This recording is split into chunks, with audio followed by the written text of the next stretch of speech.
Wayne, my man, he says, Grok says the real trigger for a big rate hike would be the yen at 165 to 170 or the 10-year yield spiking past 3.5%.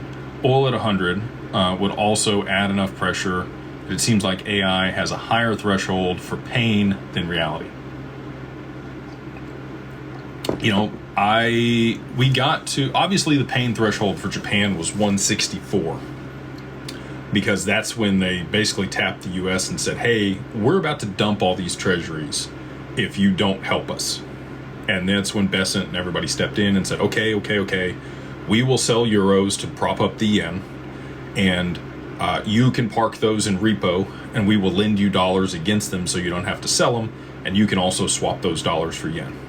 And we've continued to trend higher since then. You know, it pulled back substantially, I think down to like 155, 156. And we are back at the 160 line here. So the yen continues to depreciate against the dollar. They can't continue to pour resources into that. They're at a come to Jesus moment. They can no longer kick the can. With oil breathing down their neck and continuing higher, we've seen it go higher just today. You know, we're back into the 13,000s of yen per barrel at this point. If that continues to escalate, the inflation there is going to be too high.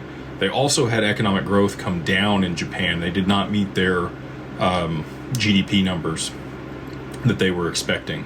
So economic growth is slowing, which means they need to lower interest rates in order to be able to stimulate economic growth. And the inflation's too high, or so high that they need to raise interest rates. So the only option they have now is to increase the velocity of money. They need a direct proxy that allows them to do that. And the only way that they can do that is to move on to blockchain and issue stable coins and utilize XRP to be able to settle that. Because as it sits now, the only lever that they have, they can't print more money. Printing more money they could print more money and then things would be, cost a lot more. They would move into hyperinflation. They can lower interest rates and then, things collapse the other direction. Or they can raise interest rates and reverse carry trade unwinds. They need a third lever. Their only other out is to start moving money faster so they can reduce M2 money supply. And the only way that they can do that is to move on to blockchain.